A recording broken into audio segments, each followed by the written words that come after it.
Hello दोस्तों, good morning, नमस्कार। आप सभी का स्वागत है आप सभी के अपने यूट्यूब चैनल परीक्षा की शिक्षा में। आई होप कि आप सभी अच्छे होंगे और आपकी जो तैयारी है बढ़िया तरीके से चल रही है। तो जो बच्चे क्लास में फर्स्ट टाइम में पहली बार नए हो को बता दिया जाए, हमारे चैनल पर आपकी बीएड परीक्षा 2024 की जो आपकी तैयारी रेगुलर बेसिस पे करवाई जाए। तो जिसे भी तैयारी पूरी करनी है, कंप्लीट करनी है, चैनल को सब्सक्राइब करके हमारे साथ जुड़ जाएंगे और उसके बगल में जो बेल आइकन है उसको ऑन कर लेंगे, ठीक है। और जो क्लासेस है इसका समय देख लीजिए। जीके जीएस की जो क्लास है सुबह 10 बजे डेली आपको देखने को मिलती है। रीजनिंग की जो क्लास आपको देखिए दोपहर को 1 बजे देखने को मिलती है। कला वर्ग की जो क्लास है शाम को 4 बजे। और जबकि हिंदी की क्लासेस आती है शाम को 7 बजे हमारे चैनल में देखने को मिलती है, ठीक है। तो क्लासेस का जो शेड्यूल है आप सब लोग याद करके रखेंगे। इसी टाइम पे वो क्लासेस से जुड़ना है, अपनी तैयारी को जो है पूरा और कंप्लीट करना है, ठीक है। बाकी आपका आपका कोई डाउट है, कोई क्वेश्चन है, कोई क्वेरी है, तो आप हमें आके इंस्टाग्राम पे पूछ सकते हैं। परीक्षा के शिक्षा का इंस्टाग्राम का जो पेज हमारा नीचे डिस्क्रिप्शन में आप सभी को मिल जाएगा, ठीक है। तो वहाँ पे जाके आप हमें फॉलो कर लीजिए, ठीक है। बाकी पीडीएफ और नोट्स के लिए हमारे टेलीग्राम का जो चैनल है उसको ज्वाइन करके रखिए। यहाँ पे क्या डेली बेसिस पे आपको जो क्लास का अपडेट है वो दिया जाता है, और जो आपका एग्जाम का अपडेट है वो भी आपको यहाँ पे बताया जाएगा। तो आप लोग यहाँ पे जाके जुड़े रहिए, ठीक है। तो चलिए क्लास स्टार्ट करेंगे। स्टार्ट करने से पहले जिसने क्लास को लाइक नहीं किया, क्लास को एक एक लाइक कर देंगे, क्लास को अपने दोस्तों के साथ जो है शेयर भी कर देंगे, ठीक है। तो चलिए क्लास स्टार्ट करें। फर्स्ट क्वेश्चन देखिए आपका क्या देगा, ध्यान से देखिएगा, उत्तर देने की कोशिश कीजिएगा। राइट आंसर का भारत है एक क्या, बताइए। भारत है एक क्या? हिंदू मुस्लिम राष्ट्र है, हिंदू राष्ट्र है, धर्मनिरपेक्ष राष्ट्र है, या इनमें से कुछ नहीं है, क्या है? तो देखिए, भारत है एक आपका धर्मनिरपेक्ष राष्ट्र, जो आपका दिया गया यहाँ पे सी वाला ऑप्शन आपका राइट आंसर हो जाएगा, ठीक है। क्लियर है। अर्थात राष्ट्र का अपना कोई विशेष धर्म नहीं है, ठीक है। वह एक देश में प्रचलित समस्त धर्मों का समान महत्व देता है, ठीक है, याद रखिएगा। क्लियर सभी को। चलिए अगला क्वेश्चन देखिए आपका दूसरा नंबर, बताने की कोशिश करेंगे। राइट आंसर क्या हो जाएगा, पूछा क्या गया है, ध्यान से देखिएगा। लोकसभा में राज्यों को किस आधार पर सीट आवंटित होती है, बताइए। लोकसभा में राज्यों को किस आधार पर सीटें जो है आवंटित होती है? क्षेत्रफल के, जनसंख्या के, भाषा के, या साक्षरता के? तो देखिए आपका राइट आंसर यहाँ पे हो जाएगा साथियों, जनसंख्या के आधार पर। जो आपका बी वाला ऑप्शन देगा आपका राइट आंसर हो जाएगा, ठीक है। लोकसभा में राज्यों के लिए सीटों का आवंटन जो है जनसंख्या के आधार पर होता है। यही कारण है कि उत्तर प्रदेश में अधिक जनसंख्या के चलते यहाँ जो है लोकसभा की सीटें भी अधिक है। कितनी है? 80 है, ठीक है। अगला क्वेश्चन देखते हैं आपका तीसरा नंबर, बताने की कोशिश करेंगे। राइट आंसर का अखिल भारतीय सेवाओं की नियुक्ति कौन करता है? प्रधानमंत्री करता है, संसद करता है, लोक संघ लोकसेवा आयोग करते हैं, या राष्ट्रपति करते हैं? कौन करते हैं बताइए। अखिल भारतीय सेवाओं की नियुक्ति कौन करता है? इसका सही उत्तर क्या हो जाए, देखिए अखिल भारतीय सेवाओं की नियुक्ति आपकी जो है राष्ट्रपति करता है। जो आपका दिया गया यहाँ पे सी वाला ऑप्शन आपका सही उत्तर हो जाएगा, ठीक है। क्लियर सभी को इसके बारे में। भारत में 3 अखिल भारतीय सेवाएं हैं, ठीक है। आईएएस, आईपीएस और आईएफएस, ठीक है। संघ लोक सेवा आयोग, अखिल भारतीय सेवाएं, केंद्रीय सेवाएं तथा केंद्र शासित क्षेत्रों की लोक सेवाओं में नियुक्ति के लिए जो है परीक्षाओं का आयोजन करता है, ठीक है। क्लियर है। चलिए अगला क्वेश्चन है फोर्थ नंबर, बताने की कोशिश कीजिएगा। राइट आंसर का भूदान आंदोलन किसने प्रारंभ किया था, साथ बताइए। भूदान आंदोलन जो है किसने प्रारंभ किया था? रविन्द्रनाथ टैगोर ने, राम मनोहर लोहिया ने, विनोबा भावे ने, या अरविंद घोष ने? बताइए, भूदान आंदोलन किसने प्रारंभ किया था? इसका राइट आंसर क्या हो जाएगा, तो इसका राइट आंसर आपका हो जाएगा Vinoba Bhave. Option number C आपका सही उत्तर हो जाएगा, ठीक है। क्लियर सभी को। भूदान आंदोलन का जो प्रारंभ है वर्ष 1951 में जो है विनोबा भावे ने आंध्र प्रदेश के पोचमल्ली गांव से किया था, ठीक है। इसके तहत बड़े भूस्वामियों को जो है गरीबों के लिए भूमि दान करने हेतु प्रेरित किया जाता था, ठीक है। चलिए अगले क्वेश्चन में बढ़े, आपका देखेंगे पांचवा नंबर, बताने की कोशिश करेंगे। राइट आंसर का स्वतंत्र भारत का अंतिम गवर्नर जनरल कौन था, बताइए। स्वतंत्र भारत का अंतिम गवर्नर जनरल कौन था? इसका राइट आंसर क्या हो जाएगा, तो देखिए स्वतंत्र भारत का अंतिम गवर्नर जनरल आपका सी राजगोपालाचारी थे, चक्रवर्ती राजगोपालाचारी। तो जो आपका दिया गया यहाँ पे ऑप्शन नंबर सी आपका राइट आंसर हो जाएगा, ठीक है। क्लियर होगा इसके बारे में। क्लियर है। वे जो है भारत के प्रथम भारतीय तथा अंतिम भारतीय गवर्नर जनरल थे, ठीक है। लॉर्ड माउंटबेटन अंतिम अंग्रेज गवर्नर जनरल था, ठीक है। अगला क्वेश्चन छठा नंबर, बताने की कोशिश कीजिएगा। सही उत्तर का भारत के संविधान में कुल कितने भाग हैं, बताइए। भारत के संविधान में कुल कितने भाग हैं? 24 हैं, 20 हैं, 18 हैं या 22 हैं? तो देखिए इसका राइट आंसर आपका हो जाएगा कुल 22 भाग हैं, जो आपका डीएल ऑप्शन देगा आपका यहाँ पे सही उत्तर। ठीक है, भारतीय संविधान में कुल 22 भाग हैं, इसमें जो है आपकी 12 अनुसूचियां तथा 395 आपके अनुच्छेद हैं। ठीक है, भारतीय संविधान जो है विश्व का सबसे विशाल लिखित संविधान भी है। ठीक है, क्लियर है। अगला क्वेश्चन 7वां नंबर, ध्यान से देखिएगा, बताने की कोशिश कीजिएगा। राइट आंसर का मुख्य सूचना आयुक्त की पदावधि है क्या? बताइए, मुख्य सूचना आयुक्त की पदावधि क्या है? 5 वर्ष है, 3 वर्ष है, 2 वर्ष है या 7 वर्ष है? तो देखिए मुख्य सूचना आयुक्त का कार्यकाल जो है 5 वर्ष या तो 65 वर्ष की आयु तक होता है। ठीक है, याद रखिएगा, 5 वर्ष या तो 65 वर्ष तक की आयु, दोनों में से जो पहले कंप्लीट हो जाए। ठीक है, क्लियर है। और इसकी भी नियुक्ति जो आपका राष्ट्रपति के द्वारा की जाती है। ठीक है,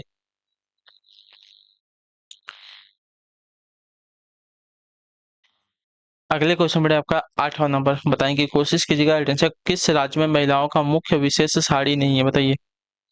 अच्छा, मुख्य वेश जो है साड़ी नहीं है, हमको बताना है। ठीक है, किस राज्य में महिलाओं का जो है मुख्य वेश आपका साड़ी नहीं है, इसका राइट आंसर क्या हो जाएगा? तो देखिए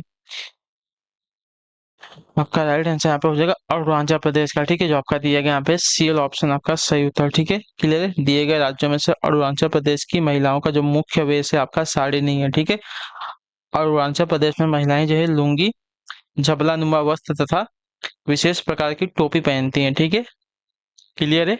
अगला क्वेश्चन 9 नंबर, बताने की कोशिश कीजिएगा। राइट आंसर का जातक कथा संबंधित है, बताइए किससे? गौतम बुद्ध से, छत्रपति शिवाजी से, बाल गंगाधर तिलक से या गांधी जी से? बताइए। जातक कथा संबंधित है किससे? तो देखिए जातक कथा आपका संबंधित है गौतम बुद्ध से, जो आपका एल ऑप्शन देगा आपका सही उत्तर। ठीक है, क्लियर है। जातक कथा गौतम बुद्ध से संबंधित है। जातक कथाओं की संख्या लगभग 550 है। इनमें बुद्ध के पूर्व जन्मों की कथाओं का वर्णन वर्णन है। ठीक है, क्लियर है। चलिए अगले क्वेश्चन नंबर 10 नंबर, बताने की कोशिश करेंगे। राइट आंसर, भारत की सिलिकॉन वैली कौन सी? बताएं, नई दिल्ली है, चेन्नई है, बेंगलुरु है, हैदराबाद है? बताइए भारत की सिलिकॉन वैली कौन सी है? तो भारत की सिलिकॉन वैली आपकी बेंगलुरु हो, जो आपका सीएल विकल्प देगा आपका सही उत्तर होगा। ठीक है, यह कर्नाटक राज्य में स्थित है। यह जो है सूचना प्रौद्योगिकी का सबसे बड़ा केंद्र है। ठीक है, चलिए अगला क्वेश्चन 11 नंबर, बताने की कोशिश कीजिएगा। राइट आंसर का पहली कंप्यूटर भाषा कौन सी विकसित की गई थी? बताइए, पहली कंप्यूटर भाषा। ठीक है, प्रोग्रामिंग लैंग्वेज की बात कर रहा है, कौन सी विकसित की गई थी, इसका राइट आंसर क्या हो जाएगा? तो देखिए फोर्ट्रॉन, जो आपका दिया गया सी वाला विकल्प आपका सही उत्तर हो जाएगा। ठीक है, क्लियर है। पहली कंप्यूटर भाषा के रूप में जो आपका फोर्ट्रॉन का विकास किया गया था, इसका पूरा नाम आपको फॉर्मूला ट्रांसलेटर है। ठीक है, यह एक उच्च स्तरीय प्रोग्रामिंग भाषा थी। ठीक है, अगले क्वेश्चन पर बताने की कोशिश कीजिएगा। राइट आंसर का भारत में सबसे अधिक उपज देने वाली खाद्य फसल है कौन सी? बताइए। इसका राइट आंसर चावल है, गेहूं है, ज्वार है या मक्का है?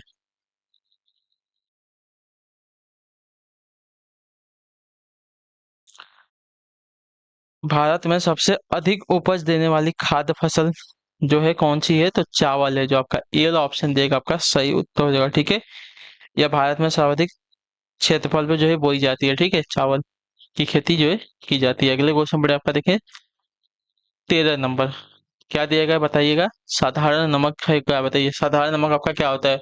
Sodium carbonate, sodium chloride, calcium oxide या कैल्शियम क्लोराइड, क्या होता है? बताइए साधारण नमक आपका क्या होता है, इसका सही उत्तर क्या हो जाएगा? तो साधारण नमक आपका सोडियम क्लोराइड होता है। ठीक है, जो आपका दिया गया यहाँ पे बी वाला विकल्प आपका राइट आंसर हो जाएगा। ठीक है, क्लियर हो गया इसके बारे में। साधारण नमक को सोडियम क्लोराइड कहा जाता है, या खाने में जो है प्रयुक्त किया जाता है। ठीक, अगला क्वेश्चन 14 नंबर, बताइएगा राइट आंसर का विद्युत का सबसे अच्छा चालक है क्या? बताइए, लोहा है, सिलिकॉन है, कॉपर है या सिरेमिक है, क्या है? विद्युत का सबसे अच्छा चालक कौन सा है? तो देखिए विद्युत का सबसे अच्छा चालक अगर जो है कॉपर को माना जाता है, जो आपका सी वाला विकल्प देगा है सही उत्तर हो जाएगा। ठीक है, क्लियर है। चलिए अगले क्वेश्चन बढ़ेंगे 15 नंबर, बताइएगा राइट आंसर का भारत की पूर्व की ओर देखो नीति कब प्रारंभ हुई थी? बताइए भारत की पूर्व की ओर देखो यानी कि लुक ईस्ट नीति जो है कब प्रारंभ हुई थी? 90 के दशक में, 80 के दशक में, 70 के दशक में या 50 के दशक में? तो देखिए भारत की पूर्व की ओर देखो यानी कि लुक ईस्ट की जो नीति है प्रारंभ हुई थी आपकी 90 के दशक में, जो आपका दिया गया यहाँ पे ये वाला विकल्प आपका सही उत्तर होगा। ठीक है, क्लियर हो गया इसके बारे में। यह नीति जो है दक्षिण पूर्व एशिया के देशों से संबंधित थी। इसका प्रारंभ जो है वर्ष 1991 में पूर्व प्रधानमंत्री पीवी नरसिम्हा राव ने किया था। ठीक है, क्लियर हो गया इसके बारे में। अगला है आपका 16 नंबर, क्या दिया गया है? केंद्र की कार्यपालिका शक्ति निहित होती है किसमें? प्रधानमंत्री में, राष्ट्रपति में, राज्यपाल में या सेनाध्यक्ष में? बताइए। केंद्र की कार्यपालिका शक्ति निहित होती है किसमें? तो आपका राइट आंसर यहाँ पे हो जाएगा साथियों राष्ट्रपति में, जो आपका दिया गया यहाँ पे पीला विकल्प आपका सही उत्तर हो जाएगा। ठीक है, क्लियर हो गया इसके बारे में। केंद्र के समस्त कार्य उसी के नाम से संचालित होते हैं। वह नाम मात्र का जो है प्रधान होता है, असली प्रधान आपका प्रधानमंत्री होता है। क्लियर सभी को? चलिए अगला क्वेश्चन 17 नंबर, राष्ट्रीय सुरक्षा परिषद का अध्यक्ष कौन होता है? राष्ट्रपति, प्रधानमंत्री, गृह मंत्री या रक्षा मंत्री? बताइए। राष्ट्रीय सुरक्षा परिषद का अध्यक्ष कौन होता है? तो देखिए राष्ट्रीय सुरक्षा परिषद का अध्यक्ष आपका प्रधानमंत्री होते हैं, जो आपका दिया गया यहाँ पे बी वाला ऑप्शन सही उत्तर हो जाएगा। ठीक है, क्लियर है। अगले क्वेश्चन बढ़ेगा 18 नंबर,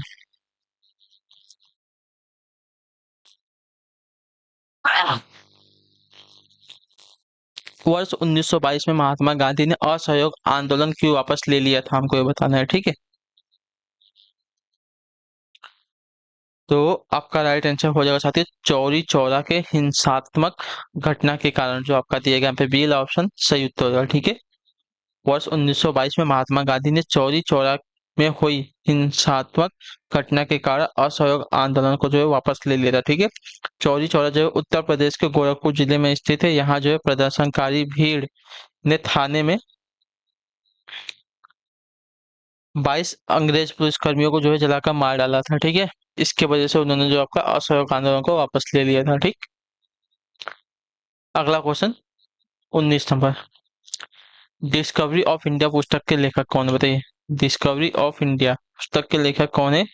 तो आपका राइट आंसर हो जाएगा पंडित जवाहरलाल नेहरू, जो आपका दिया गया सी वाला विकल्प आपका सही उत्तर हो जाएगा। ठीक है, सुभाष चंद्र बोस ने जो है इंडियन स्ट्रगल नामक बुक लिखी है। ठीक है, बाल गंगाधर तिलक ने गीता रहस्य नामक पुस्तक लिखी है और लाला लाजपत राय ने अनहैप्पी इंडिया नामक पुस्तक लिखी है। ठीक है, क्लियर सभी को? चलिए अगला क्वेश्चन देखते हैं आपका 20 नंबर, क्या दिया गया है? किसी मौलिक अधिकार का उल्लंघन होने पर कोई भी नागरिक किस आधार पर जो है सहारा लेकर अदालत में जा सकता है? बताइए। किसी मौलिक अधिकार का उल्लंघन होने पर कोई भी नागरिक किस आधार अधिकार का सहारा लेकर जो है अदालत में जा सकता है? तो आपका संवैधानिक उपचारों के अधिकार का। ठीक है, जो आपका दिया गया यहाँ पे सी वाला विकल्प आपका सही उत्तर। ठीक है, क्लियर। किसी मौलिक अधिकार का उल्लंघन होने पर कोई भी नागरिक जो है संवैधानिक उपचारों के अधिकार का सहारा लेकर अदालत में जा सकता है। ठीक है, और एक इसमें आता है तो अनुच्छेद 32 के अंदर आता है। ठीक है, इसके तहत वह सर्वोच्च न्यायालय में भी अपील कर सकता है। ठीक है, बताने की कोशिश करेंगे आपका 21 नंबर पर सही उत्तर का निम्नलिखित में से कौन सा जो है भारत के ऋण नियंत्रण का एक प्रकार नहीं है? बताइए। भारत में से कौन सा जो है निम्नलिखित में से कौन सा जो है भारत के ऋण नियंत्रण का एक प्रकार नहीं है? तो देखिए ऋण नियंत्रण का एक प्रकार जो दिया गया यहाँ पे परिवर्तनीय लागत आरक्षित निधि अनुपात, जो आपका डी ऑप्शन देगा सही उत्तर होगा। ठीक है, क्लियर है इसके बारे में?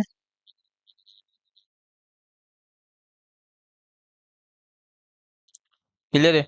परिवर्तनीय लागत आरक्षित निधि अनुपात जो है भारत के ऋण नियंत्रण का प्रकार नहीं है, जबकि ऋण का राशन सीधी कार्रवाई खुले बाजार के कार्यकलाप भारत के ऋण नियंत्रक के साधन है। ठीक है, चलिए अगला क्वेश्चन 22 नंबर, बताने की कोशिश कीजिएगा राइट आंसर का निम्नलिखित में से कौन सा सूक्ष्म आर्थिक चर का एक उदाहरण है? बताइए।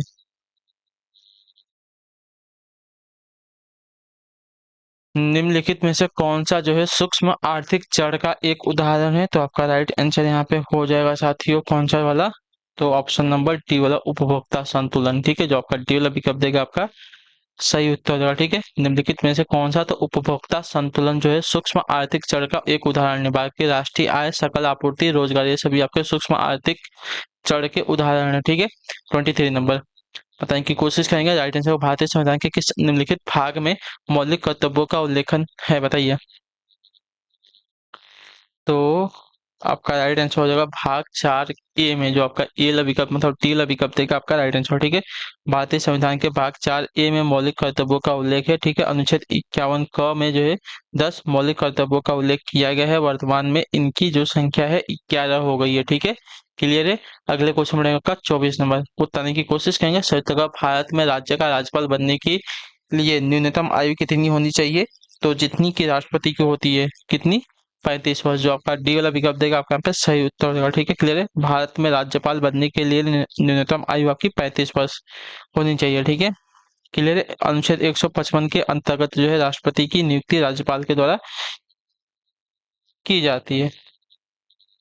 1 मिनट, सॉरी, राज्यपाल की जो नियुक्ति है राष्ट्रपति के द्वारा की जाती है। ठीक है, राष्ट्रपति की नियुक्ति नहीं, राज्यपाल की जो नियुक्ति है राष्ट्रपति के द्वारा की जाती है। ठीक है, राज्यपाल पद के लिए अर्हताएं हैं वह भारत का नागरिक हो, ल- लाभ के पद पर न हो, किसी सदन का सदस्य न हो। ठीक है, राज्यपाल बनने के लिए जो रिक्वायरमेंट होती है वही होती है। ठीक है, आखिरी क्वेश्चन है, ध्यान से देख के उत्तर देंगे।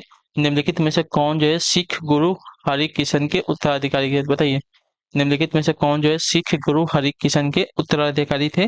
तो आपका राइट आंसर हो जाएगा गुरु तेग बहादुर, जो आपका दिया गया यहाँ पे बी वाला विकल्प आपका राइट आंसर। ठीक है, गुरु तेग बहादुर जो है सिख गुरु हरि किशन के क्या है उत्तराधिकारी थे। ठीक है, क्लियर सभी को इसके बारे में।